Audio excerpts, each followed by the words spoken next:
मेरी तरफ से सभी देखने और सुनने वालों को अस्सलाम वालेकुम। दोस्तों, आजकल के दौर में दिल का दौरा यानी हार्ट अटैक की प्रॉब्लम काफ़ी बढ़ गई है, जिससे मरने वालों की तादाद दिन ब दिन बढ़ती जा रही है। दुनिया भर में हर साल लगभग 17 मिलियन से ज़्यादा अफराद की मौत इस खतरनाक बीमारी से ही हो रही है और साल 2030 तक इस बीमारी से मरने वालों की तादाद 23 मिलियन से ज़्यादा हो जाएगी। पाकिस्तान में हर साल 2 लाख अफराद की मौत हार्ट अटैक की वजह से ही हो जाती है। दोस्तों, हमें वक्त पर ही इस बीमारी को समझना होगा, नहीं तो मरने वालों की तादाद कब 2 लाख से 4 लाख तक पहुंच जाए इसका कुछ नहीं कह सकते।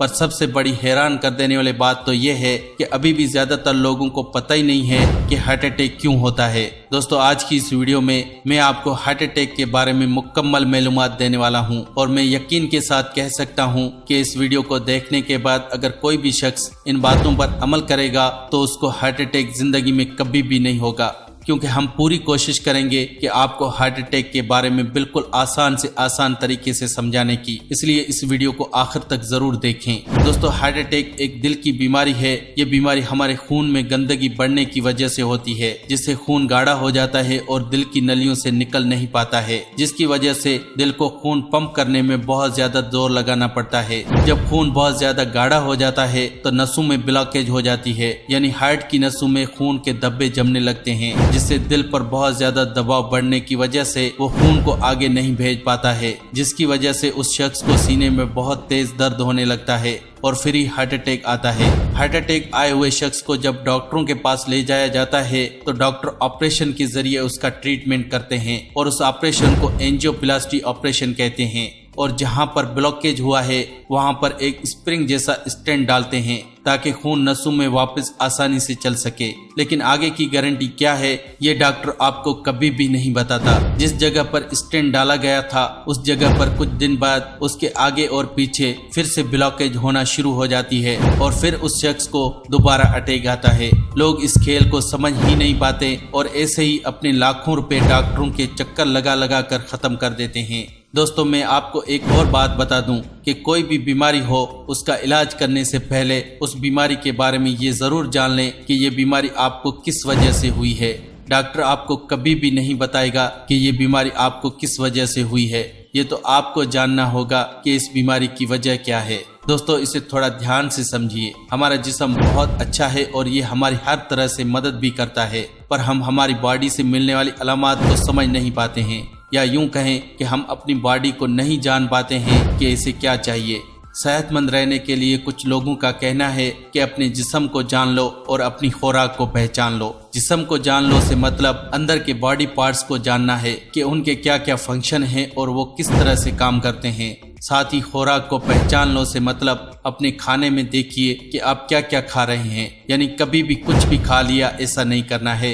लेकिन आजकल सब कुछ उलट हो रहा है, न लोग खाने वाली खुराक की तरफ देख रहे हैं और न ही अपने जिस्म की तरफ। दोस्तों, आपको अपनी जिंदगी में थोड़ी चेंजेस लानी होगी, तभी आप सेहतमंद जिंदगी गुजार सकेंगे। यानी आपको बॉडी से मिलने वाली अलामात को समझना होगा। दोस्तों, हमारी बॉडी हमें सिग्नल देती है कि आपको ये बीमारी होने वाली है और हमारी बॉडी कुछ अलामात जाहिर करती है। जो शख्स जाहिर होने वाली अलामात को समझ जाता है और अपनी खाने पीने में चेंजेस करता है तो उस शख्स को कभी भी हार्ट अटैक या किसी किस्म की बीमारी नहीं हो सकती। तो आप भी यहाँ पर बताई गई अलामात को जानिए और हार्ट अटैक को होने ही मत दीजिए। जब भी किसी शख्स को हार्ट अटैक होने वाला होता है उसके 20 से 30 दिन पहले ही आपकी बॉडी में कुछ चेंजेस नजर आएंगी। हार्ट अटैक होने की सबसे पहली निशानी है आपको बिना कुछ काम काज किए बहुत ज्यादा थकान महसूस होगी।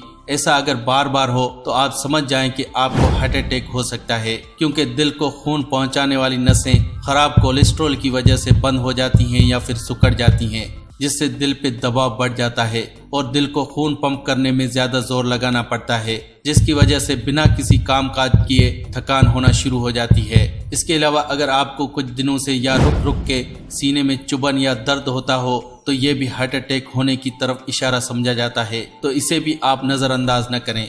दोस्तों, हार्ट अटैक की शुरुआत जिस्म में एसिडिटी बढ़ने की वजह से होती है और जब जरूरत से ज्यादा एसिडिटी हमारे जिस्म में बनती है तो पेट में जलन, खट्टी डकारें आना, मुंह में पानी आना, जी घबराना, बिना वजह के पसीना आना जैसी निशानियां दिखने लगती हैं। जब भी आपको इनमें से कोई भी अलामात आप अपने जिस्म में देखें तो इन पर ध्यान दें। اور ان کے علاج کی طرف توجہ دینا شروع کر دیں۔ دوستو یہ سب علامات دکھائی دینے کا سب سے بڑی وجہ ہے کھانے پینے میں عملی چیزوں کا بہت زیادہ استعمال کرنا۔ کھانے کی جن چیزوں میں ایسڈ زیادہ ہوتا ہے تو وہ خون میں شامل ہو جاتا ہے اور خون کو گاڑھا کرتا ہے، جس سے ہی آپ کو ہارٹ اٹیک جیسی خطرناک بیماریوں سے گزرنا پڑتا ہے۔ اب تھوڑا یہ بھی جان لیجئے کہ ایسی کون کون سی کھانے والی اشیاء ہوتی ہیں جن سے ایسیڈیٹی بہت زیادہ بنتی ہے۔ دوستو سب سے پہلے نمبر پر ہے چائے۔ چائے میں کیفین، نیکوٹین، ٹینین جیسے 18-20 کیمیکل ہوتے ہیں جو جسم میں ایسیڈیٹی کو بڑھاتے ہیں، ساتھ ہی اور بھی کئی بیماریوں کو بڑھانے میں مدد کرتے ہیں۔ ایسیڈیٹی کو بڑھانے والی دوسری چیز ہے آیوڈین نمک۔ دوستو یہ جسم میں ایسیڈیٹی کو بہت تیزی سے بڑھاتا ہے، اس لیے اس کا استعمال جلد سے جلد بند کر دیں یا پھر بہت کم کر دیں۔ نمبر 3 پر ہے ریفائنڈ آئل۔ دوستو میں اس کی جتنی برائیاں آپ کے ساتھ شیئر کروں اتنی ہی کم ہے، کیونکہ یہ ریفائنڈ آئل ہی ہے جس کی وجہ سے سب سے زیادہ لوگوں کو ہارٹ اٹیک آتے ہیں، اس لیے آپ اسے جلد سے جلد اپنے گھر سے باہر پھینک دیں۔ اگر آپ اس کے بارے میں مزید جاننا چاہتے ہیں تو ہمیں کمنٹ کر کے ضرور بتا دیں تاکہ اس کے بارے میں ہم آپ کے لیے ایک الگ ہی ویڈیو بنائیں گے۔ اس کے علاوہ تلے بھونے کھانے، سموسے، پکوڑے، چکن کڑھائی، کباب، کافی، تمباکو نوشی، بھونا ہوا گوشت، چینی جیسی چیزیں کھانے سے بھی ایسیڈیٹی بڑھتی ہے۔ دوستو یہی وہ چیزیں ہیں جن کے استعمال سے ہماری باڈی میں ایسیڈیٹی بہت زیادہ مقدار میں بننے لگتی ہے۔ اگر آپ ان کھانے والی چیزوں کا استعمال بہت زیادہ مقدار میں کرتے ہیں تو ان کا استعمال یا تو کم کر دیں یا بالکل بند کر دیں۔ اب باری آتی ہے ہارٹ میں بنی گندگی کو ختم کرنے کی، کہ ایسی کون سی ڈرنک کا استعمال کیا جائے جس سے بلڈ کی ایسیڈیٹی نارمل ہو سکے اور ہارٹ کی نسوں میں جمی بلاکیج ختم ہو سکے۔ دوستو اس کے بارے میں آپ کو اگلی ویڈیو میں بتاؤں گا۔ اگلی ویڈیو میں ہم جانیں گے ہارٹ کی گندگی کو دور کرنے کے کچھ ایسے ڈرنکس کے بارے میں جن کے 5 سے 7 دن کے استعمال سے ہی آپ کی بلڈ کی ساری ایسیڈیٹی نارمل ہو جائے گی، اور ساتھ ہی یہ بھی جانیں گے کہ کھانے پینے میں ایسی کون سی چیزوں کو شامل کریں جس سے ایسیڈیٹی کم ہو سکے، اور جن کو ایک بار اٹیک آ گیا ہے اور انہیں دوبارہ نہ آئے اس کے لیے کیا کرنا چاہیے، یہ بھی آپ کو اگلی ویڈیو میں ہی بتایا جائے گا۔ دوستو اگر آپ چاہتے ہیں کہ اس ویڈیو کا پارٹ 2 بھی بنے تو آپ ہمیں کمنٹ کیجئے۔ اگر آپ کو یہ انفارمیشن اچھی لگی ہو تو پلیز ہمیں کمنٹ کر کے ضرور بتائیں اور اس ویڈیو کو لائک کریں، اپنے عزیز و احباب کے ساتھ شیئر کریں۔ اگر آپ نے ابھی تک ہمارا چینل سبسکرائب نہیں کیا ہوا تو ریڈ سبسکرائب بٹن اور بیل آئیکن کو پریس کرنا مت بھولیں تاکہ اس چینل پر اپلوڈ ہونے والے ہر ویڈیو آپ کو باقاعدگی سے ملتی رہے۔ اپنا اور اپنی صحت کا رکھیے گا بہت سارا خیال۔ تو ملتے ہیں اگلی ویڈیو میں، تب تک کے لیے اللہ نگہبان۔